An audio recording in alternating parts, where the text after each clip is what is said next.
Ils ont choisi le désert d'Australie du Sud. Les Britanniques ont fait exploser 12 bombes atomiques en tout, dans le secret de l'Outback. À l'époque, c'était un motif de fierté pour les Australiens, sauf pour les artistes, qui ont demandé un moratoire dès 1957. Cette grande exposition revient sur les essais avec les œuvres de 30 peintres contemporains, dont certains sont aborigènes. J'ai l'impression que peu d'Australiens connaissent l'histoire des essais nucléaires britanniques sur leur sol.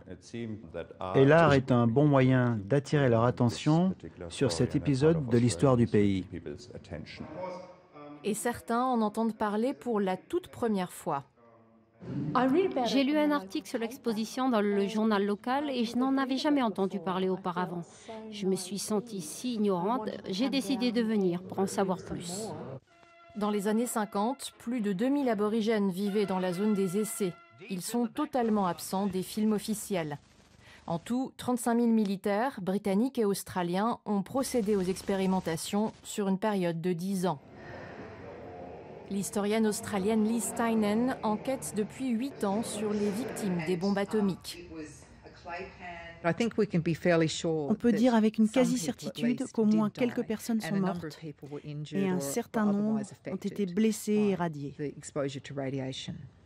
Le gouvernement australien avait envoyé des militaires dans le désert pour rassembler les aborigènes et les évacuer.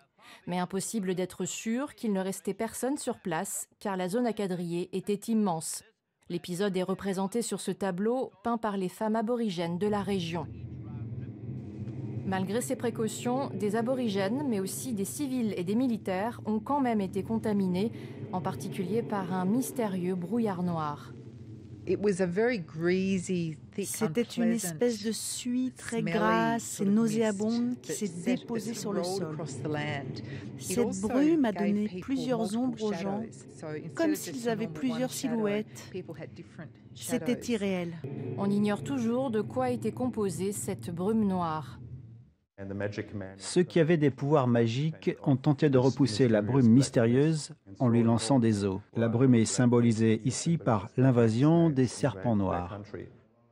Le gouvernement australien a tenté de lever le secret avec une commission d'enquête dans les années 80, mais la Grande-Bretagne refuse toujours d'ouvrir ses archives.